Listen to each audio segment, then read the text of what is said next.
से अभिनंदन करता हूं। जनकपुर धाम जो मैंने आपको पहले ही बताया, अपने ज्ञान के लिए, अपने दर्शन के लिए, अपने तत्व ज्ञान के लिए पूरी दुनिया के अंदर विख्यात रही है। भगवान बुद्ध और भगवान महावीर ने भी उस शाश्वत सत्य की खोज करने के लिए जनकपुर धाम की यात्रा की थी। जनकपुर धाम की मेरी ये यात्रा दोनों देशों की जनता द्वारा पोषित अस्थायी मैत्रीपूर्ण संबंधों को दर्शाती है। दोनों देशों के नजदीकी रिश्तों, भाषाई और सांस्कृतिक संबंधों के कारण मुझे भले ही कुछ ही घंटे यहाँ आने के अवसर प्राप्त हुए हों, लेकिन सचमुच एक अपनत्व का भाव वो बहुत बड़ा भाव होता है। और वह अपनत्व का भाव मुझे यहाँ पर देखने को प्राप्त हुआ। आपने देखा होगा जब भारत के यशस्वी प्रधानमंत्री जी ने नेपाल की यात्रा की थी, तो नेपाल की यात्रा में उन्होंने पशुपतिनाथ जी से काशी विश्वनाथ तक इस पूरे क्षेत्र को, जनकपुर धाम की यात्रा के समय जनकपुर और अयोध्या को आपस में जोड़ने के लिए बस सेवा का शुभारंभ किया था। और आज हजारों वर्ष पहले, यद्यपि धार्मिक दृष्टि से इसकी गिनती असंभव है, लेकिन ऐतिहासिक परिप्रेक्ष्य में अगर हम आप देखें भी, आधुनिक इतिहासकार जिस मान्यता को लेते हैं, तो भी 10,000 वर्ष, कम से कम 10,000 वर्ष पहले की इस परंपरा को आज साक्षात करने के लिए, उसका साक्षी बनने के लिए हम सब यहाँ पर एकजुट हुए हैं। और ये मान्यता है, मर्यादा पुरुषोत्तम भगवान श्री राम मां जानकी को लेकर के जिस रास्ते से अयोध्या गए थे, हमारे प्रधानमंत्री श्री नरेंद्र मोदी जी ने उस पूरे मार्ग को हमारे संतों ने, हमारी विरासत ने, हमारी संस्कृति ने राम जानकी मार्ग के रूप में हजारों वर्षों से मान्यता दी। और आज अयोध्या से जनकपुर तक इस पूरे मार्ग को 4 लेन का सीसी मार्ग के रूप में बदलने के लिए भारत की सरकार ने उसको अपनी स्वीकृति दी है। और इस पर अयोध्या की ओर से कार्य भी प्रारंभ हो गया है। मेरा मानना है जब ये मार्ग बनकर के तैयार होगा, जनकपुर धाम से अयोध्या की दूरी मात्र हम 4-4.5 घंटे में पूरी कर लेंगे, और जनकपुर से लखनऊ की दूरी तब मात्र 5 घंटे में पूरी की जा सकती है, और जनकपुर से दिल्ली की दूरी मात्र 8 घंटे में आप पूरी कर लेंगे। यानी कितना आसान हो जाएगा ये सांस्कृतिक संबंध जो आज नेपाल की फेडरल गवर्नमेंट ने, नेपाल की प्रोविंस नंबर 2 की गवर्नमेंट ने राम जानकी विवाह के माध्यम से इन दोनों देशों के सांस्कृतिक संबंधों को आगे बढ़ाने की जो कार्रवाई प्रारंभ की। विगत वर्ष भारत के यशस्वी प्रधानमंत्री नरेंद्र मोदी जी के नेपाल के आगमन को सांस्कृतिक रूप से एक नया अपनी जामा पहनाने का जो प्रयास हुआ, वह दोनों देशों के पर्यटन के विकास के साथ साथ, पर्यटन की संभावनाओं को आगे बढ़ाने के साथ साथ विकास में कितना महत्वपूर्ण भूमिका का निर्वहन कर सकता है, हम इसी बात से अनुमान कर सकते हैं कि अगर जनकपुर में बैठा हुआ व्यक्ति दिल्ली की यात्रा मात्र बस से केवल 10 घंटे में पूरा कर ले, लखनऊ की यात्रा मात्र 6 घंटे में पूरी कर ले, अयोध्या धाम पहुंचने उसे मात्र 5 घंटे लगेंगे, तो वास्तव में ये केवल यात्रा की सुगमता को ही नहीं, हमारे विकास के अभियान को भी आगे बढ़ाता है। क्योंकि विकास का दूसरा विकल्प नहीं हो सकता। यह धर्म और संस्कृति की रक्षा के साथ साथ जब भौतिक विकास पर हम ध्यान देंगे, ये भौतिक विकास ही हम सबके जीवन में खुशहाली ला सकता है, हमारे जीवन स्तर को उठा सकता है, और उस विकास के लिए इंफ्रास्ट्रक्चर के डेवलपमेंट पर ध्यान देने की भी आवश्यकता है। और यह ध्यान आज नेपाल की सरकार भी और भारत की सरकार ने भी एक दूसरे के सांस्कृतिक केंद्रों के विकास के लिए जिस रूप में देना प्रारंभ किया है, वह अभिनंदनीय है। और मैं इस अवसर पर नेपाल की सरकार का भी, प्रोविंस नंबर 2 की सरकार का भी हृदय से अभिनंदन करता हूं कि इन्होंने इस ओर ध्यान देकर के इस प्रक्रिया को आगे बढ़ाया है। मित्रों, नेपाल के साथ इन दो संबंधों के अलावा और भी ऐतिहासिक संबंध नेपाल के साथ भारत के जुड़ते हैं। गोरखपुर में प्रतिवर्ष मकर संक्रांति का मेला लगता है। मकर संक्रांति के मेले में लाखों की संख्या में श्रद्धालु जन आकर बाबा महायोगी भगवान गोरक्षनाथ जी को अपनी आस्था की पवित्र खिचड़ी चढ़ाते हैं। और नेपाल राष्ट्र की तरफ से भी यहाँ के हजारों की संख्या में नेपाल का वासी भी जाकर के भगवान गोरक्षनाथ जी को अपनी आस्था की पवित्र खिचड़ी चढ़ा करके अपनी आस्था को व्यक्त करता है।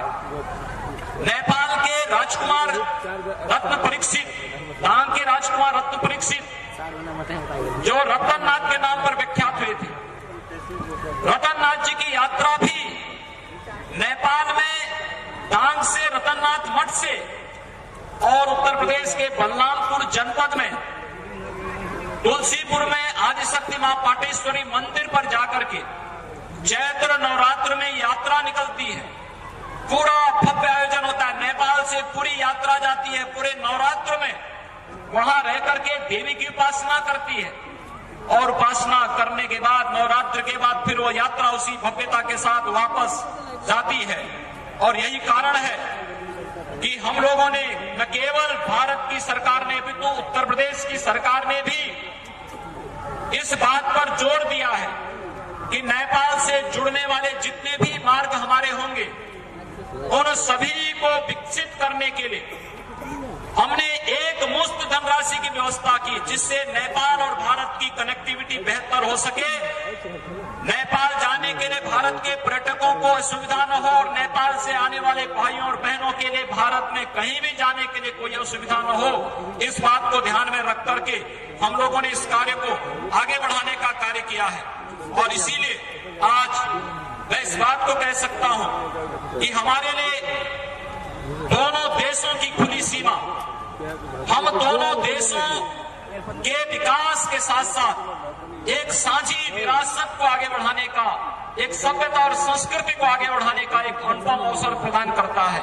और इस अवसर पर मैं कह सकता हूं कि नेपाल में सुशासन और समावेशी विकास आधारित सामाजिक आर्थिक परिवर्तन का जो एक नया दौर प्रारंभ हुआ है, इसी प्रकार भारत में भी प्रधानमंत्री श्री नरेंद्र मोदी जी के नेतृत्व में विकास की जिन नई ऊंचाइयों को लेकर के भारत ने कार्य करना प्रारंभ किया है, एक अवसर होगा कि जब हम इस समावेशी विकास की प्रक्रिया के साथ जुड़ करके समाज की अंतिम पायदान पर बैठे हुए व्यक्ति के जीवन में खुशहाली लाने का कार्य करें। धर्म हमें संकीर्णताओं में नहीं जोड़ता, धर्म हमें केवल पूजा पद्धति तक सीमित नहीं करता है। धर्म का वास्तविक उद्देश्य कर्तव्य से है, धर्म का वास्तविक उद्देश्य नैतिक मूल्यों से है, धर्म का वास्तविक उद्देश्य सदाचार से है। धर्म हमें उन मूल्यों और आदर्शों के साथ जोड़ता है जो मानव मात्र के कल्याण का मार्ग प्रशस्त कर सकता हो। और ये केवल हमारी परंपरा इस बात को कह सकती है। हमने मनुष्य मात्र ही नहीं, जीव मात्र ही नहीं, इस संपूर्ण ब्रह्मांड के कल्याण की परिकल्पना को साकार करने के लिए जब भी आवश्यकता पड़ेगी, ये भूभाग ही उसका नेतृत्व करता हुआ दिखाई देगा। और इस दिशा से भारत और नेपाल से जुड़े हुए ऐतिहासिक स्थल अपनी उस भूमिका को पहचाने। जब अयोध्या धाम और जनकपुर धाम एक होते हैं तो राम राज्य की परिकल्पना भी साकार होती हुई दिखाई देती है। जब ये अलग अलग थे तो रावण भी दस्तक देता था, तब उसके राक्षस जगह जगह उत्पात करते थे। लेकिन जब दोनों राज्य एक होते हैं और एकता के सूत्र में महाराज दशरथ और महाराज जनक ने आर्यावर्त की इन दो शक्तियों को जोड़ने का कार्य किया, हमें सम्मिलित प्रयास करने होंगे। दोनों देशों के माननीय प्रधानमंत्रियों ने कृषि क्षेत्र में नई भागीदारी की घोषणा की है। इससे विभिन्न परियोजनाओं के माध्यम से कृषि विज्ञान और तकनीकी, कृषि उत्पादन, एग्रो प्रोसेसिंग में सहयोग बढ़ाया जाएगा। दोनों देशों के मध्य पर्यटन सेक्टर की संभावनाओं को सदुपयोग करने के लिए रामायणता बुद्धिस्ट सर्किट के विकास पर सक्रियता से कार्य करना होगा। अयोध्या, जनकपुर, वाराणसी, काठमांडू के बीच सिस्टर सिटी समझौता हस्ताक्षरित हो जाने से इस दिशा में शुरुआती कदम उठाए गए हैं। इन नगरों को अंतर्राष्ट्रीय पर्यटन मानचित्र पर लाने के लिए काफी कार्य किया जाना है। प्रत्येक वर्ष विवाह पंचमी के अवसर पर भारत और नेपाल से लाखों के श्रद्धालु जनकपुर आकर के मां जानकी और भगवान राम के विवाह संस्कार के साथ साक्षी बनते हैं। यह पर्व हमारी प्राचीन सांस्कृतिक परंपराओं को सुदृढ़ करने के साथ ही दोनों देशों के पारिवारिक संबंधों को नवीनीकृत भी करते हैं सकता है। इसके दृष्टिगत उत्तर के माध्यम से अयोध्या से जनकपुर तक जोड़े जाने का कार्य प्रारंभ किया गया है। इस मार्ग के बन जाने से अयोध्या और जनकपुर की दूरी कम होगी, साथ ही हजारों वर्ष की हमारी साझी सांस्कृतिक परंपरा और विरासत का राजमार्ग खुलेगा। इसके पैसे व्यापार के साथ ही अन्य गतिविधियां भी तेजी से संचालित होंगी। बड़ी कार्य योजनाएं बनाएंगे, इससे मिथिला और रोजगार के भी अवसर विकसित हों। जनकपुर और अयोध्या का धार्मिक महत्व संपूर्ण विश्व में है। इन दोनों स्थानों के धार्मिक स्थलों का जनकपुर जाएं, और वो जनकपुर जाएं वे अवश्य अयोध्या आएं। विकास हमारी प्राथमिकताओं में शामिल है। आपको विदित है, जो पहले केवल एक छोटा सा कस्बा मात्र रह गया था, हम लोगों ने अयोध्या किया है। वहां के नगर निगम का निर्माण भी एक और पावन नगरी में बुनियादी सुविधाओं को सुदृढ़ और बेहतर किया जा रहा है। कार्यक्रम में सम्मिलित होने के लिए आप सभी का हृदय से आभार व्यक्त करता हूं और आप सबको आगामी मकर संक्रांति में प्रयागराज की धरती पर आयोजित होने वाले दुनिया के सबसे बड़े आध्यात्मिक और सांस्कृतिक आयोजन कुंभ में सादर आमंत्रण भी मैं आप सभी को देता हूं। एक बार पुनः विवाह पंचमी के अवसर पर आप सबको ढेर सारी बधाइयां। आप सबको घर में मां जानकी की कृपा और उनका आशीर्वाद सुख और समृद्धि का कारण बने, इस विश्वास के साथ आप सबके प्रति मैं अपनी शुभकामनाएं देता हूं। पूरे नेपाल राष्ट्र की सुख और समृद्धि की कामना करते हुए वाणी को प्रणाम देता हूं। जय सीता मैया की।